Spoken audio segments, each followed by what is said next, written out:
ദശകം 50 വത്സാസുരൻ്റെയും ബകാസുരൻ്റെയും വധം.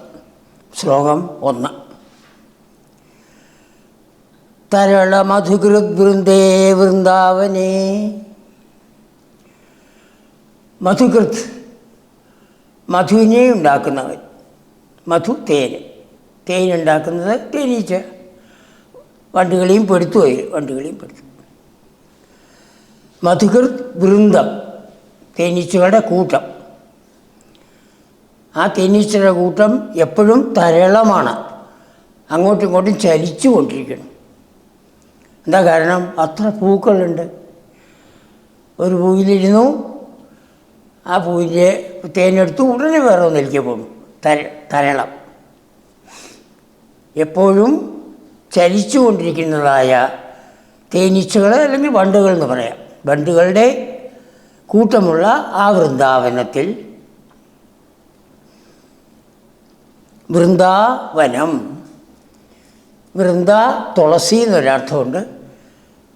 തുളസിക്കാട്.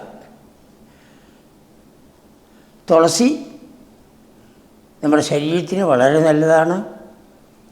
എത്രത്തോളം തുളസി നട്ടുപിടിപ്പിക്കാമോ പിടിപ്പിക്കും.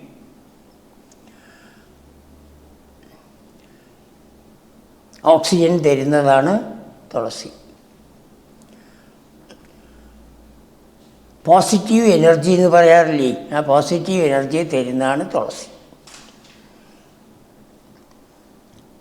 അങ്ങനെയുള്ള വൃന്ദാവനം,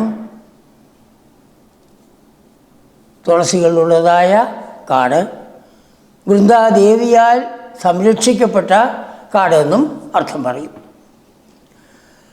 അത് മനോഹരേ, മനസ്സിനെ ഹരിക്കുന്നതാണ്, മനസ്സിനെ ആകർഷിക്കുന്നതാണ്. നമ്മളുടെ മനസ്സ് എപ്പോഴും പല വിഷയങ്ങളെക്കുറിച്ചാണ് ചിന്തിച്ചു കൊണ്ടിരിക്കുന്നത്. അതാണ്. അവിടുന്ന് പ്രകൃതിയുടെ ഭംഗിയിലേക്ക് ഈ മനസ്സിനെ കൊണ്ടുവരണം. അതിന് പറ്റിയ ഏറ്റവും നല്ല സ്ഥലമായിരുന്നു വൃന്ദാവനം. ഇന്നത്തെ വൃന്ദാവനം എങ്ങനെയാണെന്ന് നമുക്കറിയില്ല. പണ്ടത്തെ വൃന്ദാവനം. അവിടെ ഈ തേനീച്ചകളും വണ്ടുകളും ഓരോ പുഷ്പത്തിൽ നിന്ന് മറ്റൊരു പുഷ്പത്തിലേക്ക് ചാടിക്കൊണ്ടിരിക്കുന്നു. തരളം. അങ്ങനെയുള്ള മനസ്സിന് എന്തെന്നില്ലാത്ത ആനന്ദത്തെ പ്രദാനം ചെയ്യുന്ന ആ വൃന്ദാവനത്തിൽ പശുപശുഭിസ്സാകം, പശുവന്മാർ, പശുക്കളെ പാലിക്കുന്നവരാണ് പശുവന്മാർ. ഗോപന്മാർ, ഗോക്കളെ പാലിക്കുന്നവർ ഗോപന്മാർ. പശുവന്മാർ എന്ന് പറഞ്ഞാൽ ഗോപന്മാർ. ആ ഗോപന്മാരുടെ ശിശുഭിഹി, മക്കൾ, ഗോപക്കുട്ടികളുമായിട്ട് സാകം, അവരോട് കൂടി വത്സാനുപാലനലോലുപ. വത്സം പശുക്കുട്ടി.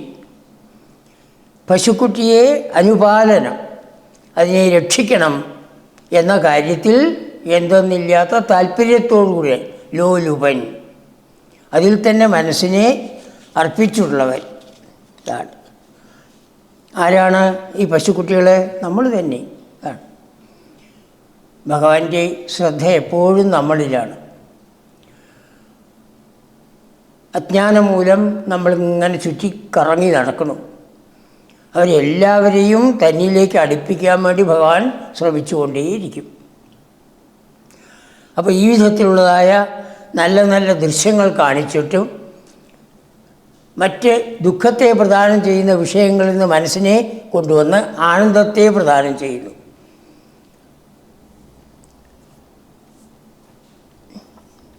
വത്സാനുപാലനലോലുപ. ഭഗവാൻ ആ പശുക്കുട്ടികളെ സംരക്ഷിക്കണം എന്നുള്ളതായ കാര്യത്തിൽ തൽപരനായിട്ട്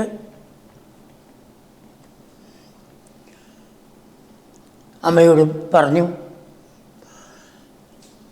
49-ാം ദശകത്തിൻ്റെ അവസാനത്തിൽ അത് പറയുകയുണ്ടായി. അമ്മ ആദ്യം സമ്മതിച്ചില്ല. പിന്നെ ഏട്ടൻ്റെ കയ്യിൽ പിടിച്ച് നടന്നാൽ ഞാൻ സമ്മതിക്കാം എന്നാണ്. ഹലധര സഖ. ഉടനെ അവിടെ പറയാൻ കാരണം അതാണ്. ഹലധരൻ, ഹലത്തെ ധരിക്കുന്നവൻ. കലപ്പ ആയുധമായിട്ട് എപ്പോഴും ഇങ്ങനെ കഴുത്തിൽ വെച്ചിട്ടുണ്ടാവും. ഹലധരൻ ബലരാമൻ, ബലരാമനാവുന്ന സഖാവ്, കൂട്ടുകാരൻ. ഏട്ടനാണ്, കൂട്ടുകാരനായിട്ട്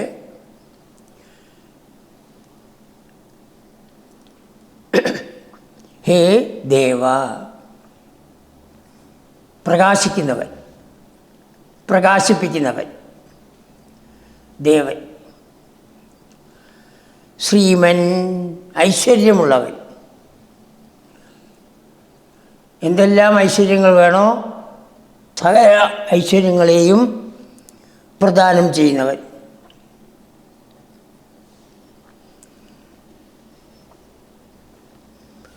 വിചേരിത ധാരയൻ ഗവലമുരളീവേത്രം. ഹേ ഭഗവൻ, അങ്ങ് ആ വൃന്ദാവനത്തിൽ ഗവലമുരളീവേത്രം ധാരയൻ. ഗവലം കൊമ്പ്. കൂട്ടുകാരെ വിളിക്കാൻ കൊമ്പ് വേണം. പലരും പല സ്ഥലത്തായിരിക്കും. അവരെ വിളിക്കാൻ ഉള്ളതായ കൊമ്പാണ് നമ്മൾ ആദ്യകാലങ്ങളിലൊക്കെ ഉപയോഗിച്ചിരുന്നത്. അപ്പം അതില്ല. അതുപോലെ തന്നെ പശുക്കൾക്ക്, ഓരോ പശുക്കൾക്കും പേര് കൊടുത്തിരിക്കുന്നു. ആ പശുക്കളെ വിളിക്കാനും ഈ കൊമ്പ്. ആ വിളി കേട്ടാൽ അവർ ഭഗവാന്റെ അടുത്തേക്ക് വരും. അതിനാണ് ഗവലം. നമ്മളെ ഭഗവാൻ വിളിച്ചുകൊണ്ടിരിക്കുകയാണ്. ഗവലം.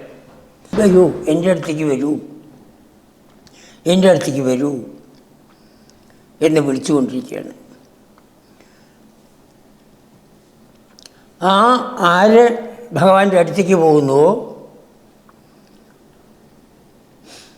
അവർക്ക് മുരളീനാദം കേൾപ്പിച്ചു കൊടുക്കുന്നു. വേണുനാദം.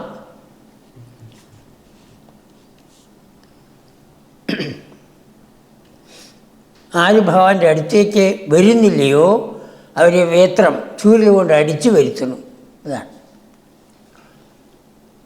അപ്പോൾ ഏത് പശുക്കളാണോ ദൂരത്തേക്ക് പോകുന്നത് അവരെ അടിച്ച് അവരുദ്ദേശിച്ചതായ ആ പരിധിക്കുള്ളിൽ നിർത്തുന്നു. നേത്രാഭിരാമതനുദ്യുതി. ഹേ ഭഗവൻ,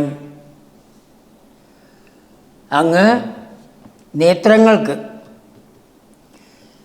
എല്ലാവരുടെയും കണ്ണുകൾക്ക് അഭിരാമനാണ്, മനോഹരനാണ്. ആ മനോഹരമായ തനുസ്, ശരീരം, അതിൻ്റെ കാന്തിയോടുകൂടിയവൻ. നേത്രാഭിരാമതനുദ്യുതി.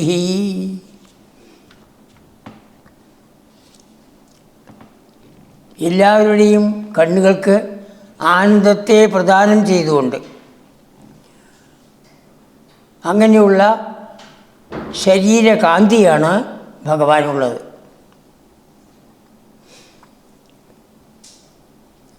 അങ്ങനെ ഭഗവാൻ വിചേരിത, സഞ്ചരിച്ചു. അപ്പോൾ മധുകൃത്തുകൾ, തേനീച്ചകളും വണ്ടുകളും കൂട്ടം കൂട്ടമായി ചലിച്ചുകൊണ്ടിരിക്കുന്നതായ ആ മനോഹരമായ വൃന്ദാവനത്തിൽ ഭഗവാൻ ശ്രീകൃഷ്ണൻ ദേവ, ശ്രീമൻ, രണ്ട് സംബോധനയാണ്. എല്ലാവർക്കും പ്രകാശത്തെ കൊടുക്കുന്നു. പ്രകാശവും ജ്ഞാനവും ഒന്നാണ്. എല്ലാവർക്കും പ്രകാശത്തെ കൊടുത്തും ശ്രീമൻ ഐശ്വര്യത്തെ കൊടുത്തു നടക്കുന്ന ആ ഭഗവാൻ പശുപശുചിബിസാഗം, ഗോപക്കുട്ടികളോടുകൂടി, വത്സാനുപാലനലോലുപ, പശുക്കുട്ടികളെ രക്ഷിക്കണം എന്ന കാര്യത്തിൽ താല്പര്യത്തോടു കൂടിയവനായി, ഹലധരസഖ, അമ്മയുടെ ആവശ്യപ്രകാരം എപ്പോഴും ഏട്ടൻ്റെ കയ്യിൽ പിടിച്ചുകൊണ്ട്. അമ്മയ്ക്ക് ഈ ഉണ്ണിയുടെ ശക്തി അറിയില്ല, ആരാണെന്ന് മനസ്സിലായിട്ടില്ല, കാണിച്ചു കൊടുത്തതാണ്. ഞാൻ ഈ പ്രപഞ്ചത്തിനെ നിയന്ത്രിക്കുന്നവനാണ് എന്ന് 2 തവണ കാണിച്ചു കൊടുക്കുകയാണ്. അമ്മയ്ക്ക് ഉടനെ മാറും. എന്താ കാരണം? മായ, ഭഗവാന്റെ മായ. ഹലധരസഖ, അങ്ങനെ അമ്മ ആവശ്യപ്പെട്ട പ്രകാരം ഹലത്തെ ധരിച്ചുകൊണ്ടിരിക്കുന്നതായ തൻ്റെ ജ്യേഷ്ഠനായ ആ ബലരാമനോടുകൂടി ഗവലമുരളീവേത്രം, കൊമ്പ്, വേണു, ഓടക്കുഴൽ, വേത്രം, ചൂരൽ, ഇത് 3ഉം ധരിച്ചുകൊണ്ട് ധാരയൻ ഗവലമുരളീവേത്രം. കാണുമ്പോൾ എല്ലാവർക്കും എന്തെന്നില്ലാത്ത ആനന്ദം. നേത്രാഭിരാമതനുദ്യുതി, ആരൊക്കെ തങ്ങളുടെ നേത്രങ്ങളെ കൊണ്ട് ആ അഭിരാമനായിരിക്കുന്ന മനോഹരനായിരിക്കുന്ന ഭഗവാന്റെ തനുസിൻ്റെ പ്രകാശം, ശരീരത്തിൻ്റെ പ്രകാശം, ദ്യുതി, അത് കണ്ട് അവരുടെ മനസ്സിന് എന്തെന്നില്ലാത്ത കുളിർമ. അപ്പോൾ എന്തിനാണ് ഈ 3 സാധനങ്ങൾ കൈ പിടിച്ചിരിക്കുന്നത്? ഗവലം വിളിക്കാൻ, പശുക്കളെയും ഗോവന്മാരെയും വിളിക്കാനാണ്. വേത്രം വിളിച്ചിട്ട് വന്നില്ലെങ്കിൽ അടിക്കാൻ, ചൂരൽ കമ്പ്. ആരടുത്ത് വരുന്നോ അവർക്ക് മുരളീനാദം കേൾപ്പിക്കുന്നു. ആരാണ് ഈ പശുക്കൾ? നമ്മൾ തന്നെയാണ്. നമ്മളെ ഭഗവാൻ ഈ ഗവലം കൊണ്ടുവന്ന പോലെ വിളിച്ചുകൊണ്ടേയിരിക്കണു. ആര് വരുന്നില്ലേ അവരെ വേത്രം അടിച്ചുകൊണ്ടിരിക്കണു. അവർക്ക് പല ദുഃഖങ്ങളുണ്ടാക്കി കൊടുക്കണു. ആ ദുഃഖം വരുമ്പോഴാണ് എൻ്റെ ഗുരുവായൂരപ്പാ, അപ്പോഴാണ് വിളിക്കുന്നത്. ആരടുത്ത് എത്തുന്നോ അവർക്ക് മുരളീനാദം, മനോഹരമായ നാദം. പാട്ട് കേട്ടാൽ ആർക്കാ സന്തോഷമില്ലാത്ത? അതാണ് മനോഹരമായ മുരളീനാദം അവരെ കേൾപ്പിക്കുന്നു. അങ്ങനെ ഗോപക്കുട്ടികളെയും ഗോപികളെയും എല്ലാവരെയും ആനന്ദിപ്പിച്ചുകൊണ്ട് ആ ഭഗവാൻ വൃന്ദാവനത്തിൽ പശുക്കുട്ടികളെ മേയ്ക്കാൻ തുടങ്ങി.